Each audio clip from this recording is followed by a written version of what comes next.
आप लोग ये क्यों नहीं सोचते कि यार मैं CSS का टेस्ट दूं, मैं PMS का टेस्ट दूं, मैं पाकिस्तान एयरफोर्स आर्मी में कमीशन अप्लाई करूं या डिफरेंट क्राइटेरिया में अप्लाई करूं? ये आप लोगों के दिमाग में बैठ जाना चाहिए कि आगे बढ़ना है हमने। सिर्फ एक ही लेवल, वो बच्चा मुल्तान से उठ के आ गया राइट, और पता नहीं कितने बच्चे ऐसे थे जिनकी मैंने सीट ही नहीं कंफर्म किया। अगर मैं करता तो नानकाना, विहाड़ी, सिंध, वहाँ से भी वहाँ तैयार थी आने के लिए, और यहाँ रश जमा हो जाता बहुत ज़्यादा। तो आर्मी में अगर जाना चाहते हो तो आर्मी में हर बच्चा ना अप्लाई करे, अपनी पर्सनैलिटी को देख के, अपने क्राइटेरिया को देख के फिर अप्लाई किया करो, ताकि उसमें करो। जी आपकी पहली बार किया है ना? चलो गेम तो खेल के आओ ना कम से कम, वो तो चलो खेल ली उसने गेम। पहले इनिशियल टेस्ट होगा जिसमें एकेडमिक, वर्बल, नॉन वर्बल होगा। कभी वर्बल नॉन वर्बल पहले आया था, कभी एकेडमिक पहले आया था। बस रूल ये है कि वर्बल नॉन वर्बल में स्पीड आपने तेज रखनी है, एकेडमिक में आगे स्पीड क्या करनी है, स्लो करनी है। ठीक है, आराम से सवाल को पढ़ के करना है, लेकिन वर्बल नॉन वर्बल में स्पीड तेज रखनी है, आपने फटाफट करना है सवालों को हल। और वो मेरी वीडियो सुनोगे उससे फॉलोअप हो जाएगा। और कोई आर्मी का सवाल?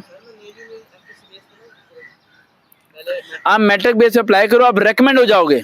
इसका चेहरा दिखा दो भाई, ये बच्चा मैट्रिक बेस पे अप्लाई करे पाकिस्तान एम में, ठीक है, और मुल्तान से आया हुआ, ये रेकमेंड हो जाएगा। उसके बाद ये अप्लाई करे कमीशन ऑफिसर।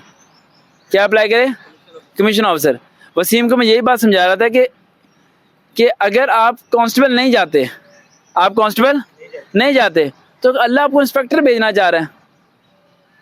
आप कह रहे हो नहीं अल्लाह ताला मेरा कांस्टेबल ही जाना है। अल्लाह आपसे बेहतर जानता है कि आप क्या आपके लिए बेहतर है, क्या आपके लिए फ़ायदेमंद है। अल्लाह से बेहतर इंसान जानता है? नहीं जानता। तो उस पर यकीन तो करना सीखो बेटा, उस पर यकीन करो, फिर देखो आपको किस मुकाम तक लेके जाता है। और कोई आर्मी का सवाल तो नहीं है? सारा सेम है, सारा सेम है। अच्छा, नेवी सिविलियन का जो मैंने बताया वो सारा क्राइटेरिया यही है जो अभी आई हुई है भर्तियाँ, वो क्राइटेरिया वही है। लेकिन नेवी सिविलियन में होने के लिए मैंने आपको बताया था, उसके बगैर रास्ता नहीं है। यहाँ बहुत मुश्किल है, बहुत मुश्किल है। सीटें बहुत कम होती हैं और अप्रोच आ रही होती है। फेसबुक पे जाके सर्च करें वकार.वहीद 121, फेसबुक पे जाके फॉलो कीजिए। देखते हैं चैनल सर वकार वहीद। अल्लाह हाफिज़।